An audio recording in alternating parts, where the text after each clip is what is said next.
Hello everybody, I'm Apurva Chaturvedi from CA Sansar, and today I'll be presenting you how exactly the chartered accountants can improve their audit processes from a large number of ERPs.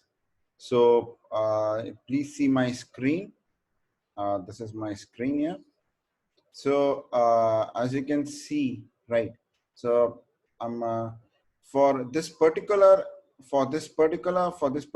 case, we have taken one sample ERP. So it could be Tally, it could be SAP, it could be Navision, and we will see how do you process more and more RAM. So a lot of the time, chartered accountants do get stuck with a lot of data, and they have to consolidate the data, put it into Excel spreadsheets, and do the processing for the same. Now, what we would be offering is that how do you automate that process, and the chartered accountant should be able to save a lot of that time. So our first endeavor is how do you resolve the data audit issues, and second is how do you minimize the screen scroll for data extraction in Tally or other ERPs, and then the dashboards also. This is in brief about myself. I'm more than 16 to 18 years experience, and I've actually got a specialization in faster and easier and more convenient audit reporting. So that is what my core specialization is. So what is the value proposition for the chartered accountants? So for chartered accountants, the value proposition is how do you reduce the complexity of understanding various ERPs, specifically SAP, Tally, Ramco. The second is that chartered accountants have to deal a lot with very, very complex manual spreadsheets. So how do you basically remove that? And hanging of Tally and other ERPs while the data extraction is, actually going to be there. So the maintenance should be very, very easy, and the report development time. So chartered accountants have to make a lot of very complex reports. The report development time should be very, very short. So we will look at it that, and we're looking at large number of reports being refreshed as well as reloaded. The complete process should be easy to use, easy to deploy, and easy to deliver. And if chartered accountant is looking at a large number of concurrent end users for the report, then it should be very, very easy to do the same. And we are looking at data audit qualities, right? This is in brief where the buyer value is going to be. You will get graphs and dashboards. So dashboards are going to be useful for chartered accountants in order to get more and more information to be presented to the end client in a small space. And and you should be able to consolidate the data from a large number of data sources, right? So this is it. This is going to be in brief. Your speed of reporting will be easy in terms of use, easy in terms of delivery, deployment, use, and supplements, convenience in terms of maintenance, low risk in usage because this product has already been used by Kurlon and Grey Orange, are top companies in India. So there's a convenience behind low risk in usage. The audit facilities are good. And then there's going to be a lively and interactive presentation of information. This is in brief how we exactly speed up the reporting and how we exactly make sure that the reports are going to be very, very fast. Your delivery should be through FTP, email, and the web link. The supplement should be minimal, .NET Framework 3.5 and above. If you will use database, then it should be SQL Server 2008 and above. And you should be able to work across multiple companies and different type of configurations. Scheduling should be automatic. It's going to have a built-in scheduler, and error and audit handling. We will look at it, and an easy to use interface with single interface. Again, once the data is being extracted, then there should be minimal load on the system. And your audit processes, and we will look at specifically the audit process for the chartered accountants, in order to extract the data from all the locations, in order to get the negative stock and so forth. So that should be taken care of. This product was actually deployed for Kurlon also. So 87 branch locations were consolidated at one single location, right? So this is in brief how we do it technologically. We minimize the number of pages from 100 pages down to one page so that the reporting is faster.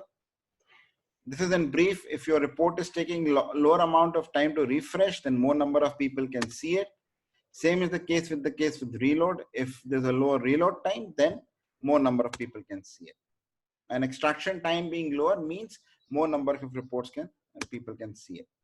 This is in brief about the architecture. So the architecture is optimized for deployment across large number of ERPs. This things that the technology being used is Inman technology. Now let's go down to data audit. So this is a sample case of a company which has got more than 15 branches of Tally, and the master data was synchronized. It has got more than 15 finished good items. And it has, you have to give the moving average valuations at the database level. So gross item, profit, and location wise. So this particular company had to give the cost audit details to government and the US investors, and the valuation of inventory was at the corporate and the branch level. Now, one of the things is that prior data changes could be made in the ERP. The client wanted the inventory valuations at the database, and it wanted to control the budget. Now, I'll just give you a typical example of where the client can make a data entry mistake. So I have 40 inverts, and this is it from one particular branch, but from one particular go down, but from other go downs, actually, I'm extracting the data. It is possible in Tally, which is a tree-based system. So what has happened here is that he has reduced the closing stock numbers, but the valuation has not gone down, right? So the client is getting a wrong number, right? So this can be connected at the database level. Now I come down to the second one. This is 14 numbers. Your rate is inward. So it's 5,92,000, 18,91,006. So your total cannot be more than 24,83,153. But you're actually getting 26 lakhs. Why is it so? Because in this particular entry, the tax was also added, right? So, you know, this is a problem which could have happened because of the fact the way the Tally was or the ERP was configured. So again, you can correct it at the database level. Now, for those people who are using weighted average and FIFO, and I think amongst the CA communities, it is very well known that if you're going to use weighted average, then your valuation is not going to increase, right? So what has happened here is in this outward movement which has happened, your valuation, the rate has increased. That means that in case of FIFO, it can happen, but in case of weighted average, the outward value will not have an impact. So this is again being resolved into this.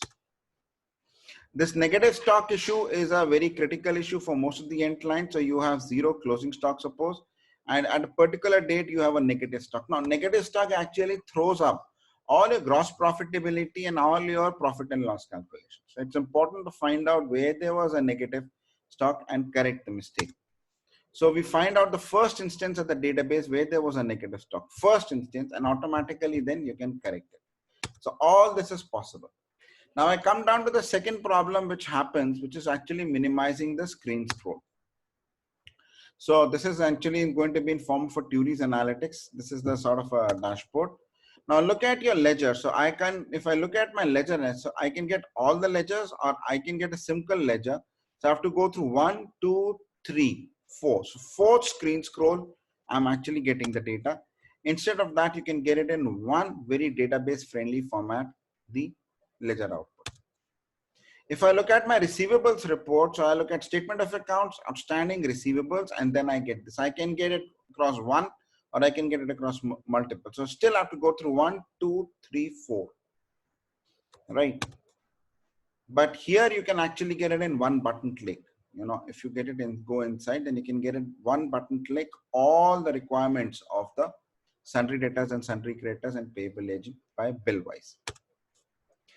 Now, if you look at this, if you look at chartered accountants, you know, most of them are seeing at what happens with Tally. So you typically get this output, or takes away this former header and puts it like this. So this makes it very, very database friendly format, right?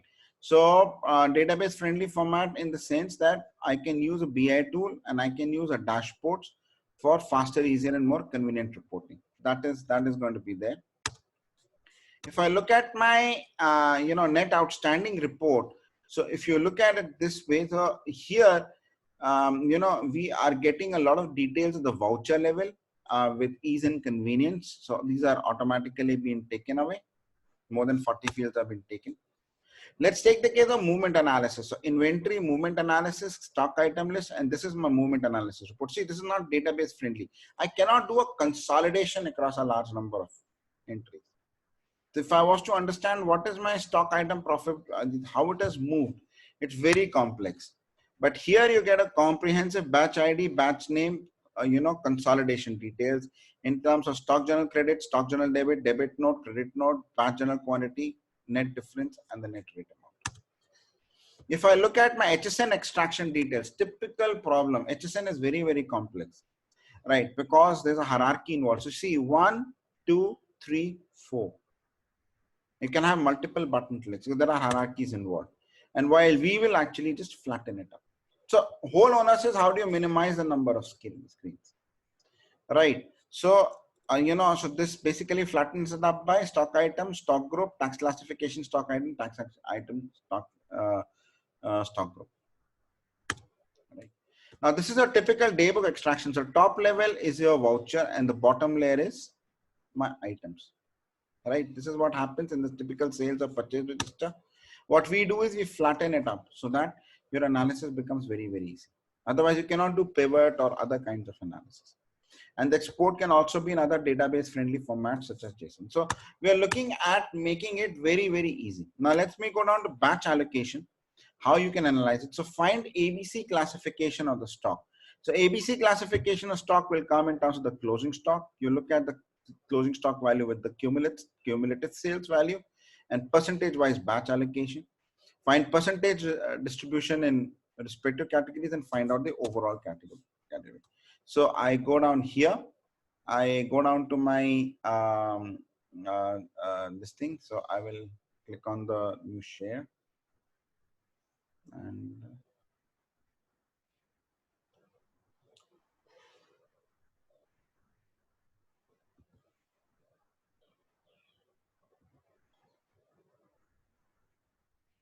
right. So you must be able to see now my my screen. If I look at my batch allocation screen, here I look at it. Now my ABC classification is in terms of the closing stock, right? A category is top 70% by closing stock value. B is the next 20 and C is the last 10. There you see the closing stock number with the historical sales data. And within the A category items, I see which are my items which are accounting for my maximum value. And then if I look at it in terms of the total value by branch name, so I have the item name and then I drill down and then I can get it by in terms of which are the batches which are the maximum. So if I look at item and then I can see which all batches are accounting for the maximum amount of stock. And here we are looking at gross profit by item. All these reports, when I'm looking at it in terms of dashboards, can be exported down to, you can export the data, you can add other spotlights. There are a lot of other reporting features available. Now, what I will do here is, I will go back here, right? And I will go down to my GST audit module. Right. Now in my GST audit module, I will walk down through the voucher details. Now your tally basically extracts the GST audit details through the HSN get info from hierarchy. That's a default tally behavior. If your HSN is empty, then it walks down, then you have to walk down to the stock item hierarchy. IGST, CGST, SGST, CES details. Then look at tax classification stock item. Then you walk through the stock group hierarchy and walk to the tax classification of stock group hierarchy. So in case you have an error at the voucher level, so tally is doing it through get info from hierarchy. So get info from hierarchy assumes that each layer has got GST enabled. So if it is not available, then it will go down and give you a flat that which particular stock group is it there and what is the tax level there. This is what makes it very easy for the chartered accountants. Instead of them going through the complete GST rate setup as well as the voucher details, you can get it in one single screenshot. Then I go down to the second one, which is the state name and the state code error. So I put a wrong state name in the ledger, but my GST number is indicating a different state name. I can get a wrong entry from that. So I walk the voucher details. If the state name of the buyer and state name of the company are the same, then there is no state entry error. And the state code being indicated by GST is the same. But if they are different, these two are different, then I have a state entry error. Similarly, state name of the buyer and state name of the company are different, but state code of the company GST and state code of the buyer are the same. Then again, I have an error. Right. So this particular report makes it very, very easy. Instead of you having at the end of the fiscal month, going and finding out which are the entry errors and what are the corresponding, you get it very, very easily done. The other one is if my state name of the buyer and state name of the company are the same, but I made an IGST entry, then it's a tax entry error. But if the company are different and I made a CGST entry, then it's a tax entry error. So I'll actually go through this particular dashboard with you. So you can see my particular dashboard. So if I look at my error report here, so this is my HSN item audit. If I click on this, I find out, okay, fine, what is the stock group and what is my stock group and what are my tax rates here. If I go down to simply understand the invoice level details, and if I click on my wrong IGST entry, so here you can see that, look, I have my party GSTN here, which is 24, which indicates the state of Gujarat, and my bill state code and the company's bill state is Gujarat. So I should have a CGST detail because the company state name is Gujarat. Right here it is Gujarat. So company state name is Gujarat. My bill state name is Gujarat.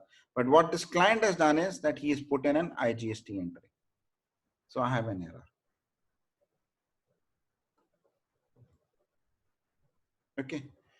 Then I come down to the last one is that which is the account receivable and accounts payable aging.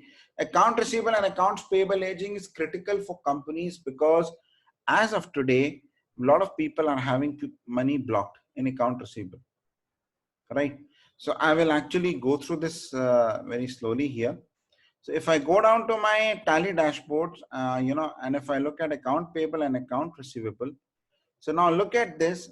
This is my, if I look at this particular dashboard, this is my party name and I drill down and I get what is my age, and by age and I look at it in terms of what is the bill ID wise.